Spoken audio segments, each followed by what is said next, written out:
Hello everyone, मेरा नाम है Saurabh Kumar, MBBS third year student. तो कुछ बच्चे ना मतलब कमेंट किए थे, कुछ लोग इंस्टाग्राम पे भी पूछे थे कि भैया आप बताइए कि हम फिज़िक्स कैसे करें। फिज़िक्स में ना बहुत कम मार्क्स आ रहे हैं एंड उनके ना बहुत सारे फिज़िक्स के प्रॉब्लम थे। ठीक है, तो इस वीडियो में ना मैं कुछ स्टेप्स बताऊंगा। जब मैंने एकदम स्टार्टिंग किया था प्रिपरेशन करना, देखो 11th-12th में मैं उतना अच्छे से प्रिपेयर किया नहीं था। 11th-12th लाइक ठीक है, बस दे दिया। उसके बाद मैंने नीट के लिए प्रिपेयर करना चालू किया। तो कुछ ऐसे स्टेप्स थे ना जो मैंने ध्यान रखे थे कि उस स्टेप से चले पे मैक्सिमम क्वेश्चन सॉल्व हो जाता है। बट इस स्टेप के लिए ना आपको अच्छे से प्रैक्टिस करना होगा एंड ये टाइम टेकिंग होता है। मे बी एक क्वेश्चन में आपको 5 से 10 मिनट लग जाए, बट अगर एक बार आपने इस स्टेप को फॉलो करते हुए ना 200 से 300 एमसीक्यू बना लिए तो बिल्कुल 1 मिनट के अंदर आप क्वेश्चन सॉल्व कर दोगे, क्योंकि सारे स्टेप आपके माइंड में चलने लग जाएगा। तो चलिए हम ना स्टेप देखते हैं।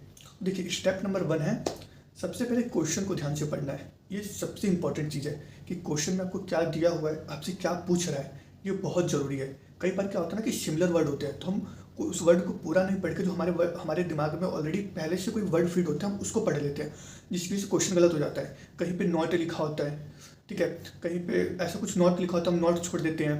तो ये सबको पढ़ना है, तो इसके लिए क्या करिए, पेंसिल उठाइए और पेंसिल से अंडरलाइन करके पढ़िए। ठीक, सबसे पहला स्टेप है क्वेश्चन को एकदम ध्यान से पढ़ना है। सेकंड चीज़, यूनिट से देखिए, जो एमसीक्यू का यूनिट है वो देखिए, जो क्वेश्चन का यूनिट है वो देखिए, और कोशिश कीजिए उन क्वेश्चन में जितने भी यूनिट्स हैं, मतलब अगर 4-5 वैल्यू दिया है तो 4-5 यूनिट्स है, उसको अपने ऑप्शन के अकॉर्डिंग यूनिट में लेकर आइए। अगर 4 यूनिट दिया है, 2 यूनिट एसआई में दिया है और 2 यूनिट सीजीएस में दिया हुआ है, तो और आपके जो एमसीक्यू के चारों ऑप्शन हैं वो अगर सीजीएस यूनिट में दिया हुआ है तो आप अपने क्वेश्चन के सारे यूनिट को सीजीएस में लेकर आइए। इसके बाद क्वेश्चन को सॉल्व कीजिए।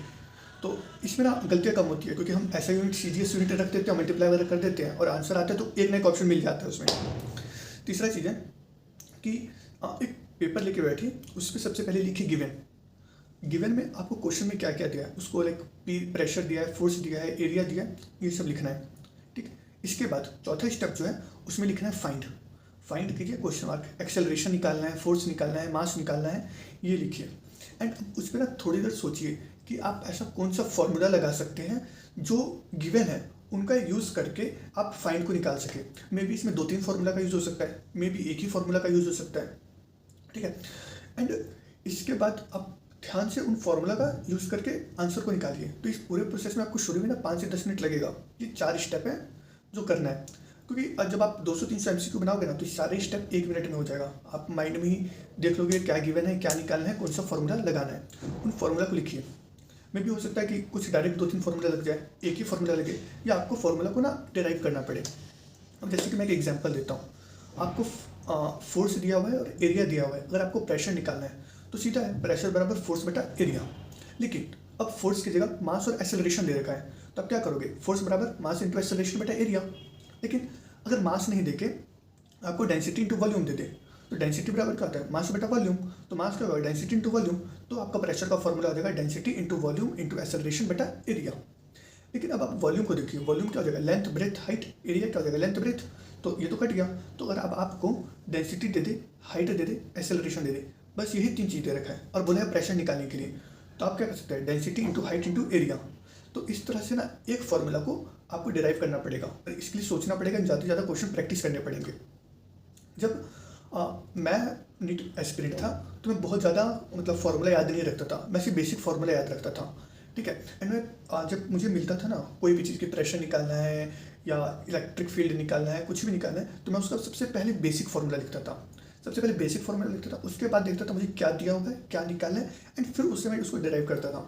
तो अभी जैसे आप शुरू में करोगे तो मे बी आपको 10 मिनट भी लग सकता है, 5 मिनट लग सकता है, बट 200 से 300 एमसीक्यू तक जाते जाते ये आपका 1 मिनट हो जाएगा। लिटरली 1 मिनट हो जाएगा। आप 1 मिनट में सब कुछ करोगे, बस आपको वैल्यू रखना होगा, आंसर निकालना होगा। एंड प्लीज़ यूनिट्स को बहुत अच्छे से देखना, क्योंकि यूनिट्स में ही गड़बड़ होता है। अगर आप क्वेश्चन को ऐसा यूनिट में सॉल्व करोगे, ऑप्शन सीजीएस यूनिट में है, तो जो आपका आंसर है ऐसा यूनिट में उसका भी ऑप्शन होगा। ऐसा ही सीजीएस में करोगे उसका भी ऑप्शन होगा, सीजीएस में करोगे उसका भी ऑप्शन होगा। तो हमेशा यूनिट्स को ना अपने ऑप्शन के ही अकॉर्डिंग बदलना। तो ये मेरा तरीका था प्रैक्टिस का। हो सकता है आपका डिफरेंट तरीका हो, आपका अच्छा तरीका हो, लेकिन जिसमें आप कंफर्टेबल हो आप वो तरीका अपनाइए। अगर आपको लगता है कि आप इससे अच्छा कर सकते हैं, फिजिक्स सुधर सकता है, तो एक बार अप्लाई करके देखिए। वीडियो अच्छा लगा तो लाइक कीजिए, कमेंट कीजिए, सब्सक्राइब कीजिए। कोई भी क्वेश्चन हो इससे रिलेटेड तो आप मुझे कमेंट बॉक्स में या इंस्टाग्राम मेरे पे मुझे मैसेज कर सकते हैं। Thank you.